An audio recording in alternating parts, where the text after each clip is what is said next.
الله الرحمن الرحيم.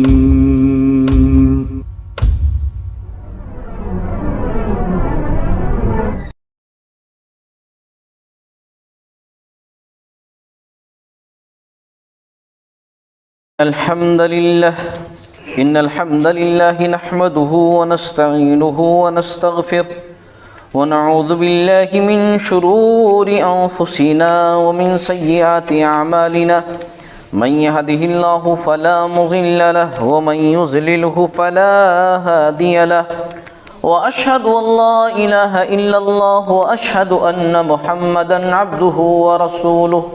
أما بعد فإن خير الحديث كتاب الله وخير الهدي هدي محمد صلى الله عليه وسلم وشر الأمور محدثاتها وكل محدثة بدعة وكل بدعة ضلالة وكل ضلالة في النار. أعوذ بالله من الشيطان الرجيم. بسم الله الرحمن الرحيم. فمن زحزح عن النار وأدخل الجنة فقد فاز وما الحياة الدنيا إلا متاع الغرور. رب اشرح لي صدري ويسر لي أمري واحلل عقدة من لساني يفقه قولي. رب زدني علما رب زدني علما رب زدني علما. محترم حاضرین جمعہ، پردہ نشین خواتین، سب سے پہلے اللہ کی تعریف ہو جو ہمارا خالق، مالک، مربی، پالنہار ہے، جس کے سامنے ہم رکوع اور سجود کرتے ہیں، جو ہماری موت و حیات کا مالک ہے، جس کے سامنے ہمیں حساب کتاب دینا ہے، جو ہمارا فیصلہ کرے گا کہ ہم جنت میں جائیں گے یا جہنم میں. تمام نبیوں پر خصوصاً آخری نبی جناب محمد الرسول اللہ صلی اللہ علیہ وسلم پر بیش بہا انگنت بے شمار درود و سلام کا تحفہ ہو، جن کے ذریعے سے اسلام جیسی عظیم نعمت ہم تک پہنچی صلی اللہ علیہ وسلم. محترم حضرات، جہنم سے آزادی کے اسباب. پچھلے خطبہ جمعہ میں اسی عنوان پر میں گفتگو کر رہا تھا اور میں نے کہا تھا کہ تقریباً 14-15 اسباب ہیں جہنم سے آزادی کے، جس میں سے تقریباً میں نے 6 ذکر کیے تھے. یاد دہانی کے لیے میں بتا دوں کہ ایک توحید ہے، جہنم سے آزاد ہونے کا ذریعہ توحید، کہ ہمارا توحید، عقید توحید مضبوط ہو. دوسرا اخلاص، ہر عمل کے اندر اخلاص ہو، جو بھی کریں اللہ کے واسطے کریں. تیسرا سبب دعا، جہنم سے آزاد ہونے کے لیے کثرت سے دعائیں کریں کہ اللہ رب العالمین جنت کے اندر داخل کر، جہنم کے عذاب سے محفوظ فرما. دعا کریں. تیسری چیز. اور چوتھی چیز، ہمارے اندر تقویٰ کا ہونا بہت ضروری ہے، کیونکہ تقویٰ ہے تو ہر اچھے کام کریں گے، تقویٰ نہیں ہے تو ہر برے کام کریں گے، کیونکہ اللہ کا ڈر سب سے اہم چیز ہوتی ہے. تو تقویٰ کا ہونا ضروری ہے. اور جہنم سے آزادی کے اسباب میں سے 5واں سبب ہے روزے رکھنا. کثرت سے ہمیں روزے رکھنے چاہیے، فرائض کے ساتھ ساتھ نفلی روزے بھی رکھنے چاہیے، کیونکہ روزہ رکھتے ہیں تو روزہ جہنم سے ڈھال بن جاتا ہے، بچنے کا ذریعہ بن جاتا ہے. اور جو پچھلے خطبہ جمعہ میں جہنم سے آزادی کے اسباب میں سے 6واں سبب میں نے ذکر کیا تھا، وہ تھا کہ 40 دن تک تکبیر اولیٰ کے ساتھ با جماعت نماز ادا کریں. تکبیر اولیٰ کے ساتھ، تکبیر تحریمہ سے کوئی رکعت ہماری چھوٹنے نہ پائے، شروع سے لے کر کے 40 دن تک اگر ہم نماز پڑھتے ہیں، اب کوئی کہے کہ اس کے بعد پھر چھٹی ہے، نہیں، اب 40 دن تک آدمی پڑھ لیا تو پریکٹس ہو گئی اس کو نا، اس کو پریکٹس ہو گئی، اللہ تعالیٰ نے عادت ڈلوا دی کہ ہاں اب پڑھو ایسے ہی پڑھنا ہے۔ 40 دن کے بعد پھر اگر وہ چھوڑ دے تو ظاہر سی بات ہے کیا فائدہ، کوئی فائدہ اس کو حاصل نہیں ہوگا۔ تو 40 دن تک تکبیر اولیٰ کے ساتھ جو ہے جماعت کے ساتھ نماز پڑھتے رہنا۔ اچھا، اب 7واں سبب سنیے، جہنم سے آزادی کا 7واں سبب کیا ہے؟ فجر اور عصر کی نماز ہمیشہ ادا کرتے رہنا۔ 5 نمازوں کی پابندی ہمارے اندر ہونی چاہیے، یہ ضروری ہے۔ 5 نمازیں، ہم جانتے ہیں کہ 50 وقت کی نمازیں پہلے دی گئی تھیں، مگر اللہ رب العالمین کی رحمت کی اللہ تعالیٰ نے کم کر دیا، اور اللہ نے کہا کہ جو 5 وقت کی نمازیں پابندی کے ساتھ پڑھے گا اس کو ثواب 50 وقت کی ملے گا۔ یہ 5 وقت کی پابندی تو کرنی ہے، لیکن ان 5 میں سے 2 نمازوں کا خاص خیال رکھنا، اور ہے وہ کیا ہے؟ فجر اور عصر کی نماز۔ یہ 2 نمازوں کی خاص پابندی کیوں؟ کیونکہ عصر کا جو وقت ہوتا ہے عام طور سے کاروبار کا وقت ہوتا ہے۔ ہم خود اپنی مسجد کے اندر دیکھتے ہیں کہ عصر میں پبلک سب سے کم رہتی ہے اور فجر میں سب سے کم رہتی ہے، عصر کی نماز میں اور فجر کی نماز میں، کیونکہ کاروبار کا سمے ہوتا ہے، یا آدمی کے کھانا کھانے کا یا کہیں آنے جانے کا سمے ہوتا ہے عصر، اور فجر نیند کے غلبے کا سمے ہوتا ہے۔ اسی لیے دونوں نمازوں کی خاص طور سے پابندی کرنے کا حکم دیا گیا کہ یہ 2 نمازیں تو بالکل چھوٹنے نہ پائیں، کوئی بھی نماز نہ چھوٹے، لیکن 2 نمازوں کا خاص خیال رکھو۔ اور ایک خاص بات اور بھی ہے فجر اور عصر کی نماز میں، وہ یہ کہ فرشتے اس میں چینج ہوتے ہیں، بدلتے ہیں، ان کی ڈیوٹی بدلتی ہے۔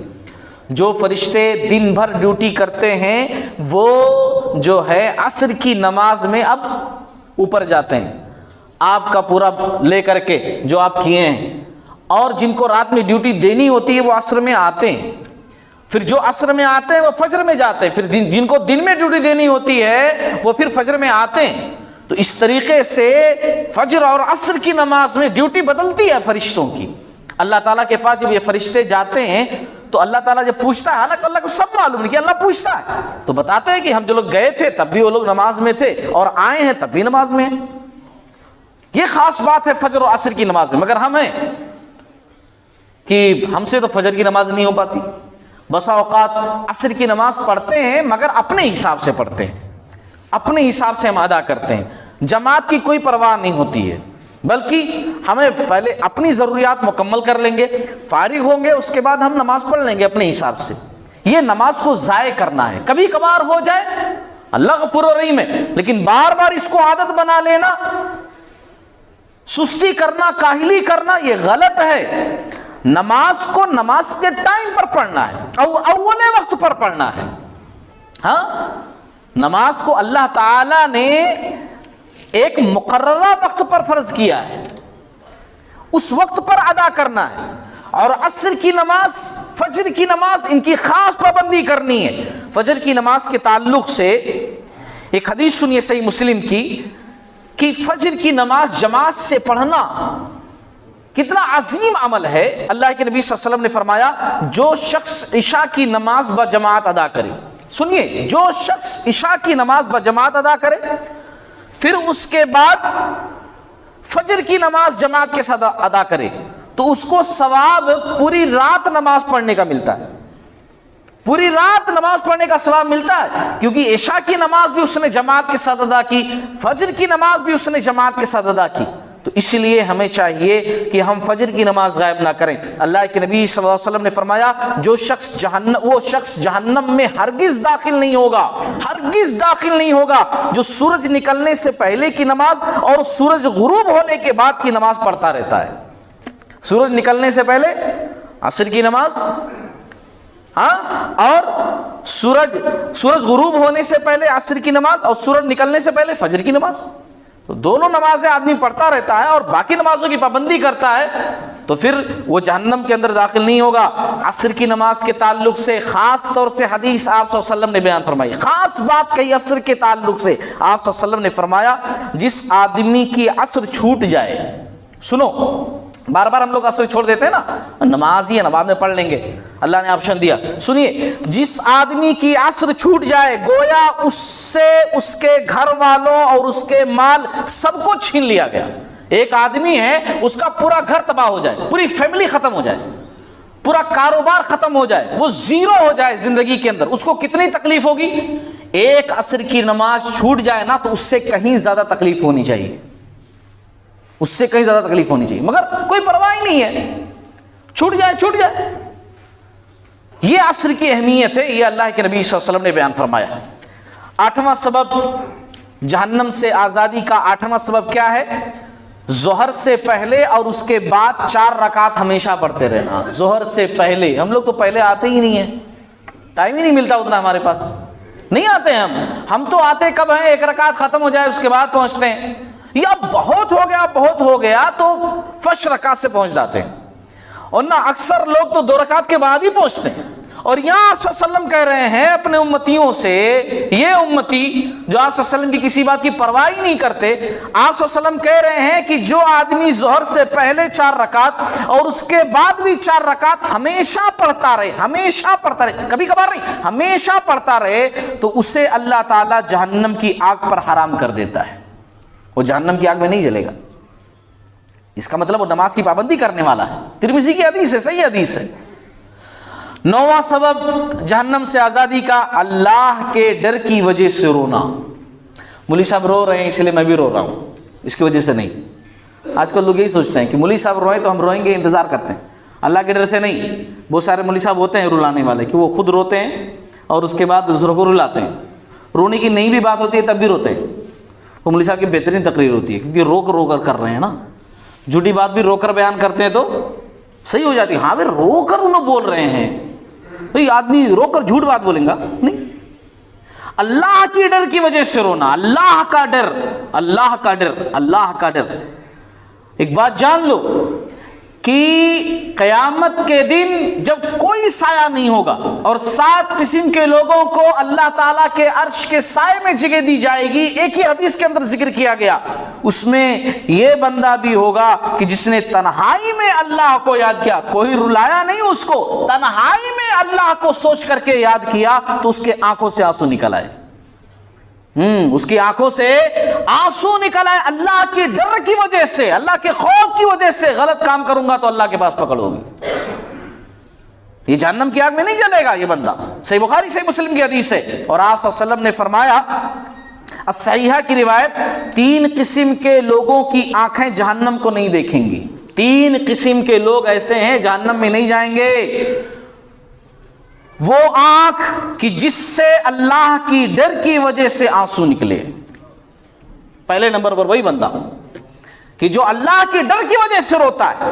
نمبر 2، وہ آنکھ جس نے اللہ کے راستے میں پہرا دیا، اللہ کے راستے میں پہرا دیا، جہاد میں پہرا دیا، اسلامی اسٹیٹ کی حفاظت کی۔ اور تیسرے نمبر پر وہ آنکھ کہ اللہ کی حرام کردہ چیزوں کو کبھی اس آنکھ نے نہیں دیکھا، اللہ کی حرام، اللہ نے جو چیزیں حرام کر دی تھیں کہ یہ چیز تمہیں نہیں دیکھنا ہے، تو جان بوجھ کر کے کبھی اس چیز پر نگاہ نہیں ڈالی۔ تو یہ 3 قسم کے لوگ ایسے ہیں کہ جہنم کی آگ میں نہیں جلیں گے، اللہ تعالیٰ نے ان کی حفاظت فرما دی ہے، ہاں ان کی حفاظت فرما دی ہے۔ 2 قطرے اللہ کو بہت محبوب ہیں، ایک آنسو کا وہ قطرہ جو اللہ کی یاد میں بہے، اللہ کے ڈر کی وجہ سے بہے، اور دوسرا وہ قطرہ خون کا جو اللہ کے راستے میں جہاد کرتے ہوئے بہے۔ 10واں سبب جہنم سے آزادی کا وہ یہ ہے کہ اللہ کے راستے میں اپنے قدموں کو غبار آلود کرنا۔ اپنے قدموں کو غبار آلود کرنے کا مطلب کیا ہے؟ غبار اصل میں دھول کو کہتے ہیں، مٹی لگ جائے، دھول لگ جائے، اس سے مراد یہ ہے کہ آدمی محنت مشقت کرے، کوشش کرے، جد و جہد کرے، جیسے جہاد میں آدمی کرتا ہے، یا کوئی بھی اچھا کام کرنے میں محنت کرے۔ ہمارے پاس، میں مثال اس لیے دے رہا ہوں سمجھانے کے لیے کہ جیسے مسجد دور ہے صحابہ کرام کے دور میں دور مسجد ہوتی تھی تو یہ حدیث سوچتے تھے کہ بھئی اللہ کے نبی صلی اللہ علیہ وسلم نے کہا ہے کہ جو اللہ کے راستے میں محنت کرے گا اس کے پیروں کو مٹی لگ جائے تو پھر جہنم کی آگ حرام ہے اس کے اوپر، وہ جنت میں داخل ہوگا، تو بہت اچھا موقع ہے، آج سواری نہیں ہے، پیدل پیدل جائیں گے، پیدل پیدل جائیں گے۔ مسجد نبوی کے پاس پلاٹنگ ہو رہی تھی تو بنو سلمہ قبیلے کے لوگ وہ چاہے کہ دور ہمارا گھر پڑ رہا ہے، ہمارا علاقہ دور ہے، تو وہاں چھوڑ کر کے ہم لوگ مسجد کے آس پاس گھر بنا لیں۔ اللہ کے نبی صلی اللہ علیہ وسلم کو معلوم ہوا تو آپ صلی اللہ علیہ وسلم نے کہا تم لوگ وہاں سے یہاں شفٹ ہونا چاہ رہے ہو؟ تو لوگوں نے کہا کہ ہاں نماز وغیرہ میں آسانی رہے گی، حالانکہ وہ لوگ وہاں سے بھی آ جا رہے تھے لیکن سوچے اور آسانی ہو جائے گی، نبی کی باتیں سننے کا اور موقع ملے گا۔ تو آپ صلی اللہ علیہ وسلم نے کہا تمہارے قدموں کے نشان گنے جاتے ہیں، تم جتنی زیادہ دور سے آتے ہو اتنا زیادہ ثواب ملتا ہے تمہارے چلنے پر۔ تو ان لوگوں نے کہا پھر ہم نہیں آئیں گے، وہیں رہیں گے، اور ہمارے پاس آج گاڑی نہیں تھی اس لیے نہیں آ سکے، یہ مان رہے تھے نا، آج گاڑی نہیں تھی، ایسا لگتا ہے کہ گاڑی نہیں ہے تو کچھ نہیں ہو سکتا ہے نا، یعنی دنیا جب سے ابتدا ہوئی ہے تب سے گاڑی ہی تھی اور آخری دم تک گاڑی ہی رہے گی۔ گاڑی ہے تبھی جنت ہے، گاڑی نہیں ہے تو جنت نہیں ملے گی۔ اتنا زیادہ اپنے آپ کو گاڑی کے اوپر ڈیپینڈ کر لیا، گاڑی نہیں تھی اس لیے نہیں ہو سکا، اللہ تعالیٰ نے صحیح سالم پیر دیے، استعمال کرو۔ کیا روز اول سے سب کے پاس گاڑیاں ہی تھی، سواریاں ہی تھی، تبھی لوگ عبادت کرتے تھے، نہیں تو نہیں کرتے تھے۔ تو یہاں کہا گیا کہ اللہ کے راستے میں اپنے قدموں کو غبار آلود کرنا۔ ہاں، نماز جمعہ کے تعلق سے میں گفتگو کروں، نماز جمعہ کے تعلق سے اللہ کے نبی صلی اللہ علیہ وسلم نے فرمایا، ابو داؤد ابن ماجہ کی حدیث ہے، دلیل کے ساتھ ساری باتیں ذکر کر رہا ہوں، کہ جو شخص جمعہ کے دن غسل کرے اول وقت پر آ کر پہنچے، یہ نہیں کہ انتظار کرے مولوی صاحب کا خطبہ کتنے بجے ختم ہوتا، ہاں 1 بج جاتا تو وہ لاسٹ پوائنٹ چلتا رہتا، تب نکلیں گے گھر سے، تاکہ 5 منٹ وہ دعا میں شریک ہو جائیں گے، اس کے بعد 2 رکعت پڑھیں گے، اس کے بعد بھاگیں گے فوراً، ہے نہیں، تب تک سوئے رہیں گے، تب تک آرام کریں گے۔ ایسا نہیں، اول وقت سے آ کر کے پہنچے، شروع سے خطبہ سنیں، شروع سے ابتدا سے خطبہ سنیں، اور چل کر آیا ہو سوار ہو کر نہ آیا ہو، دیکھیے حدیث، چل کر آیا ہو سوار ہو کر نہ آیا ہو، امام کے قریب بیٹھے، کب بیٹھے گا؟ جب پہلے آئیں گا، اور غور سے خطبہ سنیں، لگو کوئی حرکت نہ کرے۔ ہمارے بھائیاں، مجھے نیچے کے تعلق سے معلوم ہوا بہت سارے بھائی نیچے گفتگو کرتے ہیں، ہاں ایک دوسرے کو پکار لیتے ہیں، بھی کیسے خیریت، یہاں مسکراہٹوں کا تبادلہ ہوتا ہے نا، خطبہ چلا، میں یہاں سے سب دیکھتا ہوں، ایسا نہیں ہے کہ میری آنکھیں بند ہے، الحمدللہ میں دیکھ رہا ہوتا ہوں، مسکراہٹوں کا تبادلہ چلتا ہے، ہلکے پھلکے اشارے بھی ہو جاتے ہیں، خیر خیریت بھی ہو جاتی ہے اسی میں، یہ لغو حرکت ہے، لغو حرکت۔ لغو کی مثال آپ صلی اللہ علیہ وسلم کی زندگی میں جو ملتی ہے کہ آپ صلی اللہ علیہ وسلم نے کہا مسجدیں کچی ہوتی تھیں، آپ صلی اللہ علیہ وسلم نے کہا کہ اگر کوئی کنکر اٹھایا ایسا نا، کنکر زمین پر سے، تو وہ بھی لغو حرکت کیا اس نے، اور یہاں تو بہت کچھ ہو جا رہا ہے، لغو حرکت ہے۔ خطبہ آپ سنیں گے اور غور سے سنیں گے، غور سے سنیں گے، شروع سے آئیں گے، تو اگر اتنے سارے کام آپ کریں گے کہ غسل کریں گے، اول وقت پر آئیں گے، خطبہ شروع سے سنیں گے، اچھے سے سنیں گے، غور سے سنیں گے، تو فائدہ اس کا یہ ہوگا کہ آپ جو آئے گھر سے ہر قدم پر 1 سال کے روزوں کا اور 1 سال کے قیام کا ثواب آپ کو ملے گا۔ کتنا بڑا عمل ہے، مگر نہیں، چھوٹی چھوٹی حرکتوں سے پورا خراب کر دیتے ہیں، پورا خراب کر دیتے ہیں۔ سوچے 1 سال میں بھی، اس سے پہلے میں نے پچھلے خطبہ جمعہ میں روزے کی اہمیت بتایا، کتنا بڑا عمل ہے، اور یہاں 1 سال کے روزوں کا، 1 سال کے قیام کا، یعنی رات میں اٹھ کر جو آپ نماز پڑھتے ہیں اتنا ثواب آپ کو ملے گا۔ ہمیں جنت میں داخل ہونے کے لیے اور جہنم سے بچنے کے لیے اللہ اور اس کے رسول صلی اللہ علیہ وسلم نے بڑے آسان طریقے میں بتائے ہیں۔ غلطی ہماری ہے کہ ہم ان کو فالو نہیں کرتے، ورنہ اللہ چاہتا ہے کہ میرے سارے بندے جنت کے اندر داخل ہو جائیں، اسی لیے تو اللہ تعالیٰ نے اتنے آسان آسان پوائنٹس دیے ہمیں کہ ہم داخل ہو جائیں جنت کے اندر، جہنم سے بچ جائیں، مگر ہم ہیں کہ نہیں، غلط کام ہی کریں گے، غلط ہی راستہ اختیار کریں گے۔ وقت ختم ہو رہا ہے۔ 11واں پوائنٹ یہ ہے سبب جو جہنم سے آزادی کا، بیٹیوں کی پرورش اور تربیت، بیٹیوں کی پرورش۔ ویسے تو اولاد کی تربیت اچھی کرنی ہی چاہیے، ہے نا. اللہ جسے چاہتا ہے بیٹا دیتا ہے, جسے چاہتا ہے بیٹیاں دیتا ہے, کسی کو دونوں نہیں دیتا ہے, کسی کو دونوں دیتا ہے. یہ اللہ کی مرضی ہوتی ہے. اور ہم اور آپ سماج کے اندر اکثر لوگ بیٹے ہوئے تو بڑے خوش, بیٹیاں ہوئے تو زمانے جاہلیت میں جیسے چہرہ اتر جاتا تھا ویسے ہی چہرہ ہمارا اتر جاتا ہے, یعنی چہرہ ویسے ہی اتر جاتا ہے. حالانکہ آپ سوچئے اللہ کے نبی صلی اللہ علیہ وسلم نے کیا فرمایا, صحیح بخاری صحیح مسلم کی حدیث ہے, جس شخص کی ان بیٹیوں کی وجہ سے کسی طرح آزمائش میں ڈالا جائے. آج تو بچیوں کے تعلق سے آزمائش بہت ہے, شروع سے لے کر آخر تک, ان کے شادی بیاہ تک آزمائش ہے کہ نہیں, امتحان ہے کہ نہیں. رشتے ڈھونڈنا کتنا مشکل, شادی بیاہ کرنا کتنا مشکل ہے نا, پڑھنا لکھانا کتنا مشکل وغیرہ وغیرہ. آپ صلی اللہ علیہ وسلم نے کہہ دیا جس شخص کی ان بیٹیوں کی وجہ سے کسی طرح آزمائش میں ڈالا گیا پھر وہ ان سے اچھائی کرے, اچھی تربیت کرے, اچھی دیکھ ریکھ کرے, اچھی تعلیم تربیت دے, تو یہ اس کے لیے جہنم سے پردہ بن جائیں گی. کون؟ بچیاں پردہ بن جائیں گی. ہاں, پردہ بن جائیں گی. ایسا ایک واقعہ ہے, عائشہ رضی اللہ تعالیٰ عنہ کہتی ہیں, صحیح مسلم کی حدیث ہے, کہ ایک مسکین خاتون آئی میرے پاس. مسکین ہے نا, مسکین جو ہے سوال کرنے کے لیے. میرے پاس زیادہ کچھ نہیں تھا. اب آپ سوچئے اس وقت کے حالات کیسے تھے, کتنے اچھے لوگ تھے پھر بھی ان کے پاس مال کیسا ہوتا تھا. کہا میرے پاس کھجوریں تھیں 3 صرف. ام عائشہ رضی اللہ تعالیٰ عنہ کہتی ہیں میرے گھر میں 3 کھجوریں تھیں, میں نے کیا کیا, وہ 3 کھجوریں اس جو ہے عورت کو جو مانگنے کے لیے آئی تھی میں نے دے دیا. اس کے ساتھ 2 بیٹیاں اس کی تھیں اور یہ تھی, میں نے 3 کھجوریں دے دی. 3 کھجوریں دے دی تو اس نے کیا کیا کہ ایک کھجور اپنی ایک بچی کو دے دیا اور دوسرا کھجور جو ہے دوسری بچی کو دے دیا.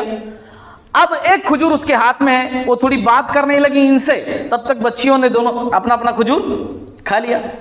اب ماں کے ہاتھ میں کھجور بچا ہوا ہے. جیسے حدیث کے اندر ہے کہ جیسے وہ منہ کی طرف لے کر جانے لگی تو بچیوں نے پھر دیکھا کہ مطلب وہ بھی چاہیے. اس نے کیا کیا, وہ کھجور کے 2 ٹکڑے کیے ایسا, اور اس کے بعد آدھی ایک بچی کو آدھی ایک بچی کو دے دیا. ماں نہیں کھائی. پھر اس کے بعد وہ تو چلی گئی. اما عائشہ رضی اللہ تعالی عنہا نے جب آپ صلی اللہ علیہ وسلم آئے تو یہ واقعہ بیان کیا کہ ایک عورت آئی تھی اور اس نے اس کی بیٹیوں سے اتنی محبت کی, کچھ نہیں, وہ کھائی بھی نہیں تھی پھر بھی اپنا والا دونوں بچیوں کو دے دی کھجور جو ہے. تو آپ صلی اللہ علیہ وسلم نے کہا, اس موقع پر آپ صلی اللہ علیہ وسلم نے کہا اللہ نے اس کی وجہ سے جنت واجب کر دی اس کے لیے اور جہنم کو حرام کر دیا اس کے اوپر, ہے نا. سوچیے, تو بچیوں کی پرورش بہت اہم ہے, بہت اہم ہے. اچھی پرورش کرنی چاہیے. اچھی پرورش کا مطلب یہ نہیں ہوتا کہ صرف اور صرف ہم کو تعلیم دے دیں, اچھے اخلاق نہیں, اچھی ماں کی صلاحیت نہیں, اچھی خاتون نہیں, بس اس کو ہم نے ڈاکٹر بنا دیا, انجینئر بنا دیا یا بڑے سے بڑا پوسٹ پر پہنچا دیا. مگر ایک اسلامی خاتون جو ہوتی ہے, ایک گھر چلانے والی جو خاتون ہوتی ہے, ایک اچھی ماں ہوتی ہے, وہ اس کے اندر صلاحیت نہیں ہے تو آپ نے اس کی اچھی تربیت نہیں کی. کیونکہ بنیادی طور پر عورت سب سے زیادہ گریٹ اسی وقت ہوتی ہے جب وہ بحیثیت عورت کامیاب ہو. ہاں, بحیثیت عورت, بحیثیت ماں بہترین ماں ہو, بحیثیت بیوی بہترین بیوی ہو, بحیثیت بہو بہترین بہو ہو, بحیثیت بیٹی بہترین بیٹی ہو. ہاں, وہ سب سے بڑی کامیابی اس کی ہے. اگر وہ اچھی ڈاکٹر ہے مگر بد اخلاق ہے, اچھی بیوی نہیں, اچھی ماں نہیں, تو وہ کامیاب نہیں ہے. ہاں, تو وہ کامیاب نہیں ہے. اچھی تربیت بچیوں کی ہونا بہت ضروری ہے. اسی طریقے سے 12واں سبب جہنم سے آزادی کا مسلمان بھائی کی عزت کا دفاع کرنا. مسلمان بھائی کی عزت کا دفاع کرنا. آج ہم لوگ جو ہے کسی کی عزت کو اچھالنا بڑا آسان ہمارے لیے, برائی کرنا آسان, غیبت کرنا آسان, بہت آسان ہمارے لیے. ہاں, مشکل ہے کسی کی عزت کا دفاع کرنا. آپ کا بھائی موجود نہیں ہے, اس کی برائی کی جا رہی ہے, آپ اس کی عزت کا دفاع نہیں کر سکتے, وہاں سے اٹھ کر چلے جائیں, خاموش ہو جائیں, اس کی برائی نہ کریں. بہترین عمل یہ ہے کہ اس کی برائی کی جا رہی ہے, آپ اس کی عزت کا دفاع کریں, آپ اس کی اچھائی بیان کریں, آپ اس کی اچھائی بیان کریں. ہاں, یہ عزت کا دفاع کرنا ہے. صحیح الجامع کی حدیث ہے, آپ صلی اللہ علیہ وسلم نے فرمایا جو شخص اپنے بھائی کی عزت کا غائبانہ دفاع کرے تو اللہ پر اس کا یہ حق ہے کہ اسے جہنم سے آزاد کر دے. اللہ تعالیٰ اس کو جہنم سے آزاد کر دے, یہ حق ہے اس کا, کیونکہ اس نے گریٹ کام کیا ہے, اپنی بھائی کی عزت کا دفاع کیا ہے. ہمارے پیارے نبی صلی اللہ علیہ وسلم کے کئی اعمال ایسے ہیں, آپ صلی اللہ علیہ وسلم نے ایسا کیا ہے. ایک واقعہ سناؤں میں اس سلسلے میں بات کو ثابت کرنے کے لیے. آپ صلی اللہ علیہ وسلم غزوہ تبوک گئے, کچھ اچھے صحابہ کرام تھے جو سستی اور کاہلی کی وجہ سے پیچھے رہ گئے, نہیں جا سکے. غزوہ تبوک آپ صلی اللہ علیہ وسلم نے وہاں پوچھا بھائی فلاں کعب صاحب نظر نہیں آ رہے, کعب صاحب کہاں ہیں؟ میں نے حکم دیا تھا کہ تمام لوگ نکلو, تمام لوگ آئے مگر انہوں دکھائی نہیں دے رہے, وہ کہاں ہیں؟ تو ایک صاحب بولے کہ یا رسول اللہ صلی اللہ علیہ وسلم غرور میں مبتلا ہو گئے ہیں, مال بہت ہو گیا ہے, بڑا متکبر ہو گئے ہے نا, گھمنڈی ہو گئے. تو ایک صاحب آگے بڑھے, بولے نہیں یا رسول اللہ صلی اللہ علیہ وسلم یہ بات ٹھیک نہیں ہے, انہوں ہمارے بھائی جو بولے غلط بات. انہوں کیوں نہیں آئے وہ مجھے نہیں پتا, کیوں نہیں آئے مجھے نہیں پتا ہے, مجھے نہیں معلوم. یہ بات صحیح ہے کہ وہ نہیں آئے, کیوں نہیں آئے اللہ بہتر جانے, وہ جانے, نہیں معلوم. لیکن جو انہوں بولے کہ وہ متکبر ہو گئے ہیں, غرور ہو گئے ہیں, کبھی ان کے اندر یہ برائی میں نے نہیں دیکھی. انہوں غلط بولے ہے نا. آپ صلی اللہ علیہ وسلم ایک مصلی پر ہیں, ایک صاحب کے تعلق سے پوچھے فلاں صاحب نماز میں نظر نہیں آ رہے ہیں. کوئی صاحب بولے کہ وہ منافق ہو گئے, جماعت میں صحیح سے نہیں رہ رہے, منافق ہو گئے. تو آپ صلی اللہ علیہ وسلم نے کہا نہیں ایسا مت کہو, اس نے کلمہ پڑھا ہے نا, پتا ہے کیوں اس کے تعلق سے ایسا کہہ رہے ہو. تو یہ ہوتا عزت کا دفاع کرنا. برائی کی جا رہی ہے اچھائی بیان کرو کہ نہیں ایسا مت بولو, ہے نا. یہ ہوتا, یہ بہت بڑا کام ہے, بہت عظیم کام. غیبت کرنا, برائیوں کو اچھالنا, برائی بیان کرنا, یہ تو آسان ہے, بہت آسان ہے. شیطان والا کام ہے یہ, شیطان تو کرتا رہتا ہے. اصل مومنوں والا کام ہے عزت کا دفاع کرنا. اچھا 13واں سبب جہنم سے آزادی کا, مسلمان کو آزاد کرانا. مسلمان کو, اب اس دور میں کیسا رہتا تھا, کوئی غلام ہے تو آزاد کر دیے. اس دور میں اس کا مطلب یہ لیجئے کہ کوئی ایسا بندہ مسلمان ہے, معصوم ہے, خالی پیلی جیل میں بند ہے, اس کو اچھا وکیل نہیں ملا ہے نا, کوئی اس کی جو ہے اس کا ساتھ دینے کے واسطے روپیہ پیسہ نہیں ہے نہیں, تو آپ آگے بڑھ کر کے یا قوم کے لوگ آگے بڑھ کر کے اس کو باہر نکالیں, اس کو آزاد کرائیں, جبکہ جانتے ہیں کہ وہ معصوم ہے, وہ جو ہے غلط طور پر قید میں ڈالا گیا ہے, تو اس کو آزاد کرانا یہ بھی بڑا عظیم کام ہے, بڑا ثواب کا کام ہے. ہاں اللہ کے نبی صلی اللہ علیہ وسلم نے فرمایا, ترمذی کی حدیث ہے, جو مسلمان کسی مسلمان کو آزاد کرائے تو وہی آزادی کرانا دوسرے کی جہنم سے آزادی کا سبب ہے اس کے لیے. ہم کسی اور کو آزاد کرائیں گے, ہم جہنم سے آزاد ہو جائیں گے. ہاں مگر ہمارے پاس کہاں نہ ٹائم ہے, نہ اس کے واسطے پیسے ہیں, نہ ہماری قوم اس کے بارے میں سوچتی ہے. کہاں کب سوچیں گے, ہمارے پاس پیسے ہیں مگر شادیوں میں لٹانے کے واسطے ہیں نا, شادیوں میں ہم خرچہ کریں گے, کیونکہ ان کاموں میں خرچہ کریں گے تو کون پوچھے گا.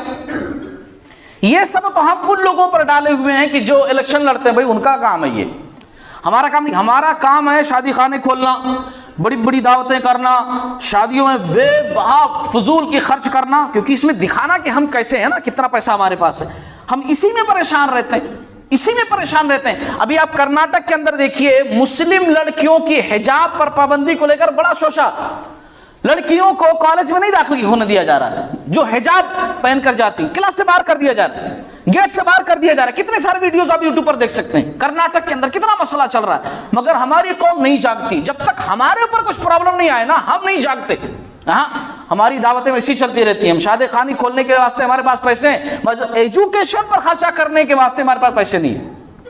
ہم ایسا نہیں کر سکتے کہ بھائی ہماری قوم کے بڑے بڑے لوگ, ایسا نہیں کہ پیسہ ہمارے پاس نہیں, پیسہ ہے مگر دوسری جگہوں پر استعمال کرنے کے لیے, ایسی قومیت والی جگہوں پر استعمال کرنے کے لیے ہمارے پاس پیسہ نہیں ہے. ہم ایسا نہیں کریں گے کہ بھائی کالجز بنائیں, ہے نا, اچھے سے اچھا بڑے سے بڑا اسکول کھولیں, ہے نا, اچھے یونیورسٹی ڈالیں. حالانکہ ایجوکیشن میں کم پیسہ نہیں ہے, بہت پیسہ ہے, لیکن اس میں خرچہ نہیں کریں گے. ہاں اس میں نہیں کریں گے, دوسرے فالتو چیزوں میں اس میں خرچہ کریں گے. ہمارے پاس ان سب چیزوں کے لیے جو ہے بہت پیسہ ہے, البتہ اچھی جگہوں پر جہاں قوم کا فائدہ ہو وہاں خرچہ نہیں. اب دیکھیے اس مسئلے کا کیا حل ہے کہ بھئی حجاب والی بچیاں نہیں آ سکتی کلاس کے اندر, گیٹ کے اندر داخل نہیں ہو سکتی ہیں, یہ سارے مسائل. اس کا حل ہے نا, اگر مسلم قوم چاہے, آج انڈیا کے اندر عیسائی کتنے پرسنٹ ہیں, ہم سے بہت کم ہے, لیکن ان کے دیکھیے آپ کے شہر میں ہی دیکھ لیجئے, دور جانے کی ضرورت نہیں, اسکول کالجز, ہاں ایسے پورے انڈیا میں ان کے ہیں.